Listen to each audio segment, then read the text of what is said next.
पिछले 5 दशक से हिंदू समाज इस्कॉन को लेकर आपस में बटा हुआ है। किसी भी हिंदू संस्था पर इतने गंभीर आरोप नहीं लगे जितने इस्कॉन पर सिद्ध हो चुके हैं। इसीलिए हिंदू साधु संतों ने इस्कॉन का खुलकर विरोध करना शुरू कर दिया है। इस्कॉन वाले तो आंसू पोंछने आता है वो भी आंसू दे जाता है। उनकी परंपरा में जो अंग्रेज शिष्य हैं वो अपने को हिंदू नहीं कहते, उन्होंने जो हिंदुओं को शिष्य बनाया वो हिंदू अपने को इस्कॉन वाले कहते। तो बहुत दुष्ट संस्था है इस्कॉन की, और यहाँ पर चढ़ावा इकट्ठा करके वो फिर वहीं ले जा रहे हैं। आपने इस्कॉन भक्तों को नाचते गाते ढोलक बजाते हुए प्यार और खुशियां बांटते देखा होगा, लेकिन इन्हीं भक्तों पर हत्या, लूट, बलात्कार, नशा तस्करी, बच्चों का शोषण और गन कल्चर को बढ़ावा देने के अनेक केस चले और इस्कॉन को ऐसे कई आरोप स्वीकार भी करने पड़े।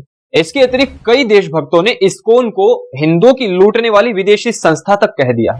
इस्कॉन नाम की एक अमेरिकन संस्था भारत में काम करती है। उसने कृष्ण भगवान के मंदिर खोले हुए हैं और वो मंदिर उनके कमाई के सबसे बड़े सोर्स हैं, क्योंकि इन मंदिरों पर इनकम टैक्स भी नहीं है। बेंगलोर का इस्कॉन मंदिर इतना प्रॉफिट अमेरिका भेजता है जितना अमेरिका का कॉलगेट कंपनी नहीं भेज पाता एक साल में। इस्कॉन ने सदैव इन आरोपों को खारिज किया है और इसे श्री कृष्ण को समर्पित एक हिंदू संस्था बताया। इस वीडियो में मैं आपको बताऊंगा कि क्या इस्कॉन हिंदुओं की हिंदुओं से और हिंदुओं के लिए संस्था है, क्या इस्कॉन वास्तव में एक विदेशी संस्था है जो भारतीय धन को लूट रही है, और यदि वास्तव में इस्कॉन एक षड्यंत्रकारी संस्था है तो पूरे दुनिया में इसके 1 मिलियन मेंबर्स और 600 संस्थाएं कैसे हो गई।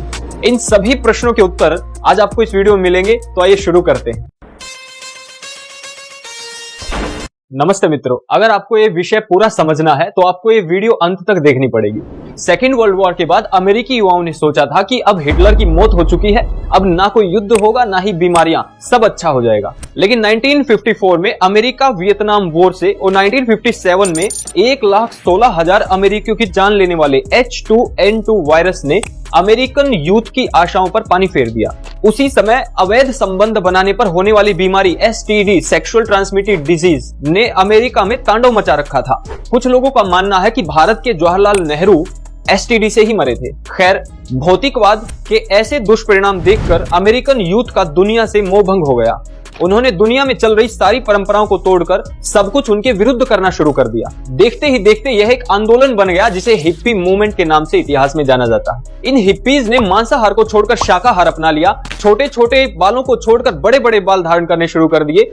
कोट पैंट को त्याग कर इन्होंने खुले और रंग बिरंगे वस्त्र पहनकर पार्कों में और गलियों में आवारा घूमना शुरू कर दिया। कुल मिलाकर समाज में जो भी कुछ चल रहा था, इन हिप्पीज ने एकदम उनके उल्टा करना शुरू कर दिया और अपना जीवन जीने लगे। समाज से अलग होकर इन हिप्पीज ने 3 चीजें अपना ली: music, dance and drugs. Srila Prabhupada ने 1966 में ऐसे ही 8-10 हिप्पीज को लेकर international society for Krishna consciousness, ISKCON की स्थापना की और पार्कों और गलियों में आवारा घूम रहे हिप्पीज को श्रीला प्रभुपाद ने वही सारी बातें बतानी शुरू कर दी जो वो हिप्पीज पहले से ही मान रहे थे। श्रीला प्रभुपाद ने भी इन हिप्पीज को 3 ही चीजें दी: म्यूजिक, डांस और प्रसाद। इसके बाद श्रीला प्रभुपाद ने इन हिप्पीज को इस्कॉन से जोड़ने के लिए 3 मुख्य नियम बना दिए। पहला, वेजिटेरियन खाना ही खाना है, दूसरा, अवैध संबंध नहीं बनाने, और तीसरा, जुआ नहीं खेलना है। ये सारी चीजें हिप्पीज पहले से ही मान रहे थे, इसीलिए वो श्रीला प्रभुपाद के साथ ज्यादा कनेक्ट महसूस करने लगे और धीरे धीरे इस्कॉन में उन्होंने जुड़ना शुरू कर दिया। इन व्हाइट हिप्पीज को श्रीला प्रभुपाद ने बिना हिंदुओं के धर्म ग्रंथ की नॉलेज दिए हिंदुओं के सारे धार्मिक चिन्ह और श्री कृष्ण का नाम दे दिया। हिप्पीज पर समाज से अलग दिखने का भूत पहले से ही सवार था। वे उछल उछल कर भगवाधारी, जनेऊधारी और शिखाधारी बन गए। यही प्रभुपाद की सबसे बड़ी भूल थी जो इस वीडियो में आपको आगे समझ में आ जाएगी। जो हिप्पीज थोड़े दिनों पहले ही LSD और मारवाना जैसे ड्रग्स लेकर पार्कों और गलियों में नाचते और गाते घूम रहे थे कई कई घंटों तक, वही हिप्पीज अब श्रीला प्रभुपाद का प्रसाद खाकर हरे कृष्णा का चैंट करने लगे कई कई घंटे तक। 1971 में एक्टर देवानंद ने इस्कॉन और इन हिप्पीज के रिलेशन को दिखाने वाली एक मूवी बनाई थी। उसका नाम था हरे रामा हरे कृष्णा। इसके 2 गानों पर भारत में खूब विरोध हुआ था। उन गानों को भारत में ड्रग्स कल्चर को बढ़ावा देने वाला बताया गया था। पहला गाना था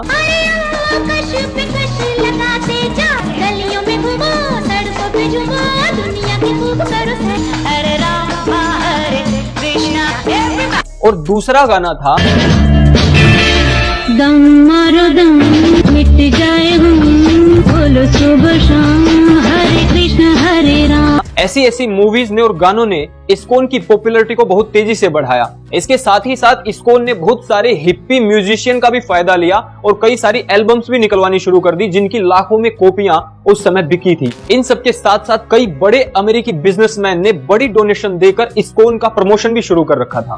प्रिंट मीडिया में बड़े बड़े आर्टिकल छपने लग गए कि सारे हिप्पीज शीला प्रभुपाद के कारण हैप्पी बनते जा रहे हैं। इस्कॉन ने प्रसाद बांटने की तरह इन सारे हिप्पीज को हिंदू नाम भी बांटने शुरू कर दिए और सोसाइटी में इन हिप्पीज को अब कृष्णा कहा जाने लग गया था।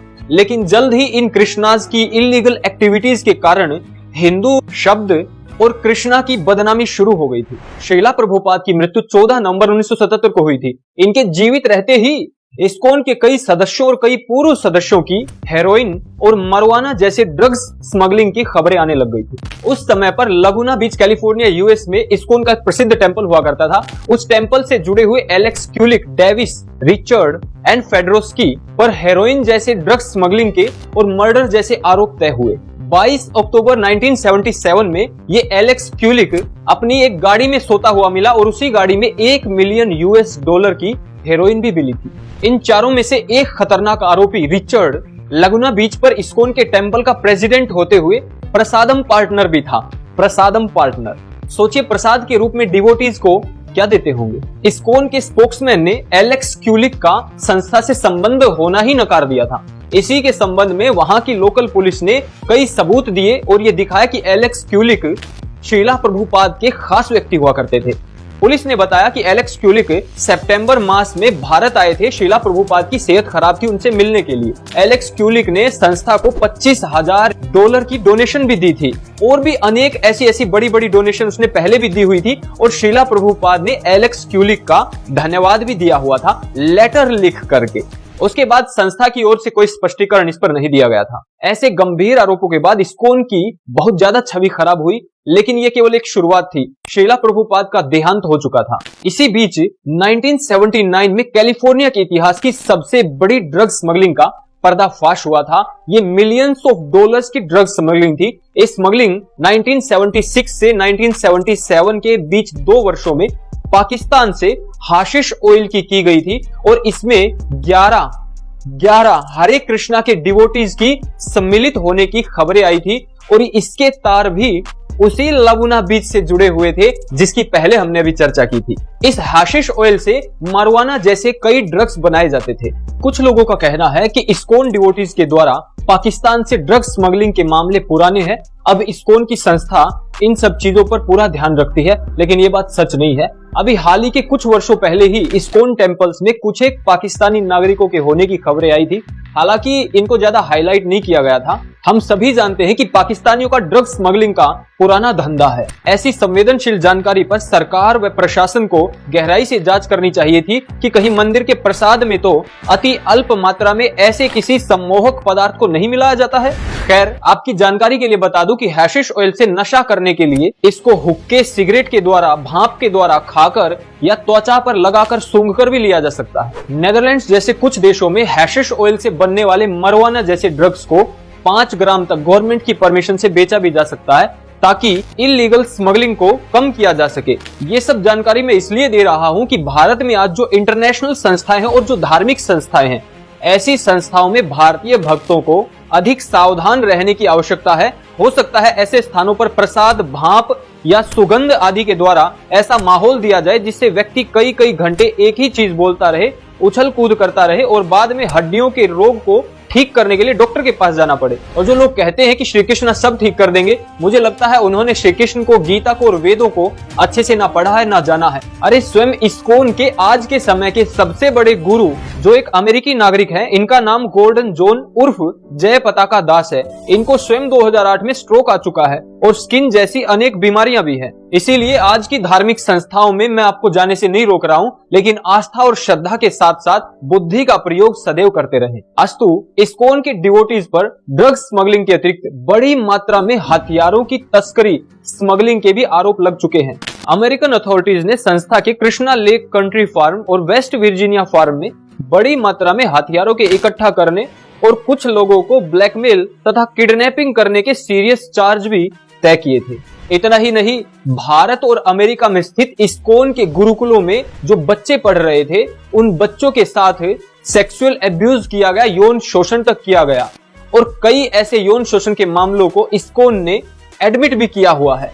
ऐसे ऐसे भयंकर कई क्राइम्स हुए जिनको सुनकर शैतान भी सर झुका ले, और मैं आने वाली वीडियोस में उन पर भी जरूर प्रकाश डालूंगा।